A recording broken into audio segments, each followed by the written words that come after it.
こんにちは。わびナビゲーター森前です。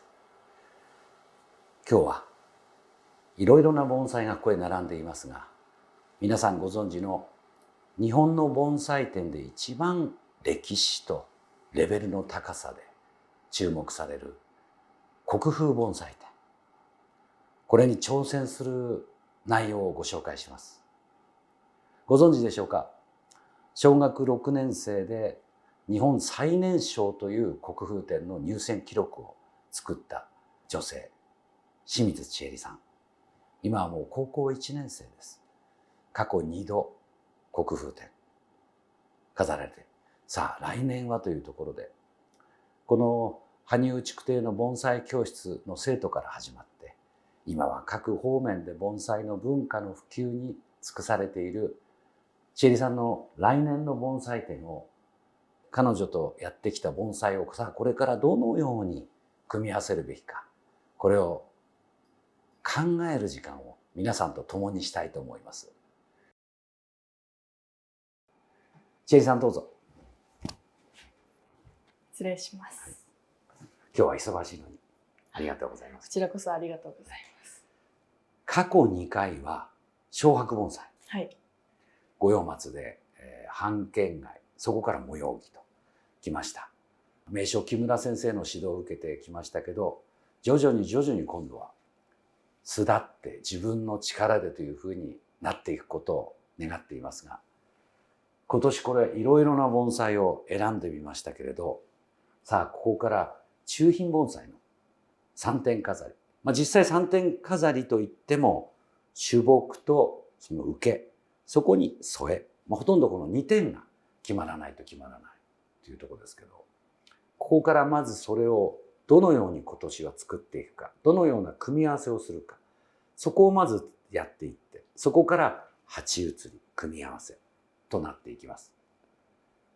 季節的なものもありますけれど、盆栽で飾るときに難しいのは、1点ずつの盆栽だとみんないい木なんですよね。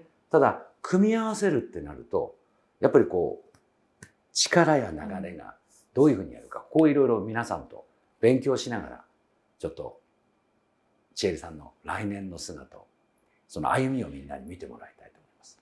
ちょっと立ってみましょうか。はい、さてこれで今ここにこの木を入れて、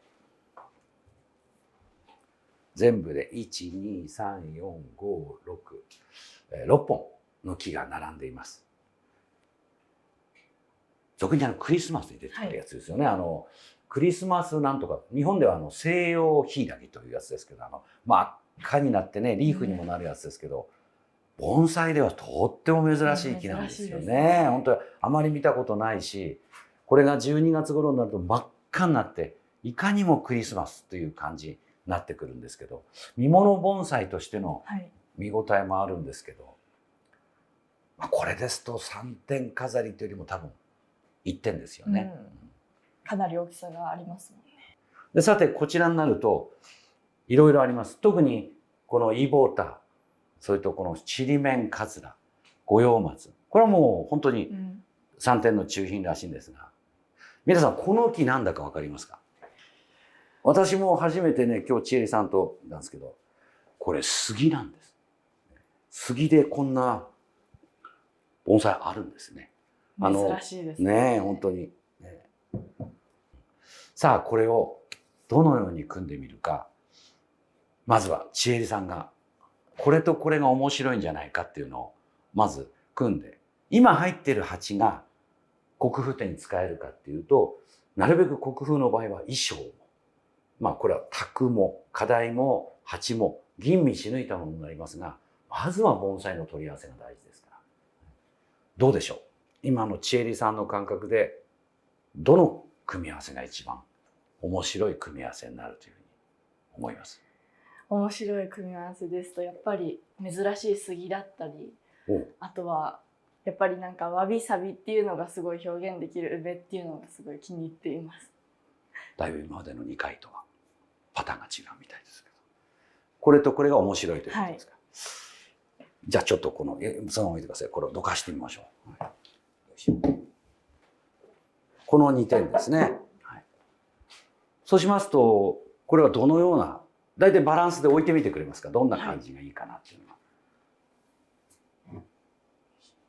のは。持ち慣れてますね。おー、なるほど。やっぱり高さがあった方がいいのかなと思うんです。あ、木をこちらを、はい、この同じようにならないように工程を作る。工程をこちらを高くですか？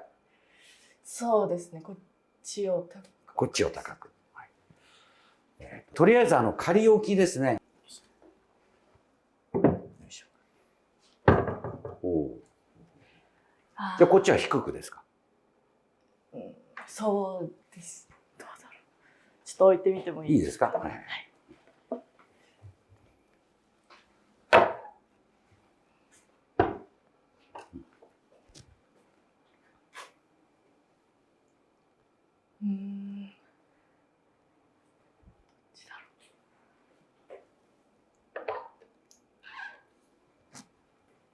この三点飾りというのは、この長短、細、太、それと高低、このバランスがきちんとしていないと、一つの調和した世界が出ないんですよね。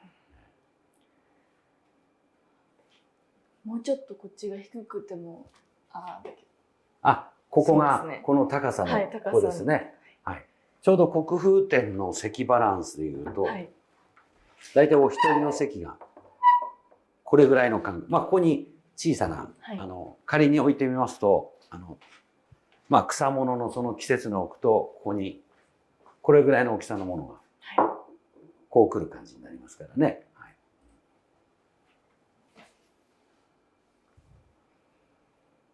鉢はいかがですか？やっぱりまだこれから直すところがありますか？そうですね。これをもう少し野菜鉢に入れてもなるほど。いいのかなって思ってます。ぴったり合うかどうか、こういうようなものってことですかね。こういう。そうですね。だけどただそうすると丸々で。なるほど。楕円と楕円になってしまうと。楕円で、はい。中心の草も丸鉢に入れるの。プロ的な話ですね。同じような形が2種類並ぶのは良くないと。結局こちらが楕円で来るんなら、こちらは主人公の高さだから長方のがいいということです。どなたか皆さん長方のいい鉢があったら一つご紹介ください。はい、今も立派な鉢が入っていますけど、立派であろうと何しようと同じような姿は良くないということですね。はい、なるほど。こちらは多分野梅の一重ですから、飾る頃には葉がなくなります。こちらは杉ですから、葉は残っていても多分もっと茶色い姿になっていくでしょうね。やっぱり冬にもそれぞれ盆栽の良さっていうのが現れると思うので、そうやって2月の盆栽らしい姿で国風展に出品するっていうのも良さかなと思っています。このような姿で、まだまだここからいつものようにまた木村先生にご相談をするか、それとも今年は全部自分で全部決めてから先生こんなんでいいでしょうかというか、まだまだここから何ヶ月かございます。審査に向けての時間がまたここから始まります。チェリーさん、もうここの盆栽教室に初めて来てから4年5年、5年目になるんですかね。早いもんですね。こうしてチェリーさんがご自分でこのバランス、これはこうだ、いろんなことを言うまでになるっていうのは、盆栽と同じように人も本当にどんどん成長して勉強するんだなと思います。チェリーさんは今どのような活動をしてるんですか、盆栽の方は。はい、今盆栽の方ではもう少し日本文化世代の方だったり若い世代の方に広めていきたいと思っているので、そういった面で盆栽美術館で講師を務めさせていただいたり、あとはメディアなどにも出演させていただいて、日本文化としての盆栽の魅力っていうのを伝えています。私どもの教室でね、私たちがよく伝えるのが、できれば世の中全国区になったちえりちゃんに、もういつも皆さんに伝える立場であると同時に、どこか正統派でいてほしいと。マスコミの方々が注目してくれるのはありがたいですけど、やっぱり本物の盆栽、本物の日本の文化というものが何なのかをきちんと伝えてもらいたいなと。なんとか盆栽のメッセンジャーとしてどこまで成長できるかというところを楽しみにしてますが、ありがとうございます。なんか今度次の世界大会のはい、なんか役を仰せ使ったと聞いてます。そうなんです。2026年のマレーシアクアラルンプールの世界盆栽大会でのアンバサダー大使に任命させていただいていて、ああ、そうですか。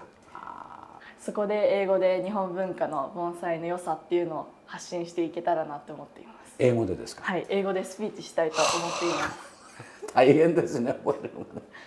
ただできればそのものすごい大きなね、樹齢300年500年という日本にある名木はもちろんですけど、このように人が50年も100年も時間かけなければ作れない、誰もがこうやって千恵里さんですらスッと持てる盆栽、そのようなこの日本的なものの良さ、特にこの2点3点組み合わせるっていうのは本当にその間の美しさとか、種類の取り合わせとか、はい、日本の自然の中で生まれて育んだもの、こんなものをね、海外の人に理解してもらえるといいなと思うんですけどね。はい、おっしゃる通りだと思います。2年後3年後ですか。3年後です。ああ、楽しみですね。千恵里さんの活動も楽しみですし、この一応今日基本を決めようといったこの梅の盆栽と杉の盆栽、これがどのような姿となって最後国風展へと道を歩むか、こうご期待というところです。今日は本当にありがとうございました。こちらこそありがとうございました。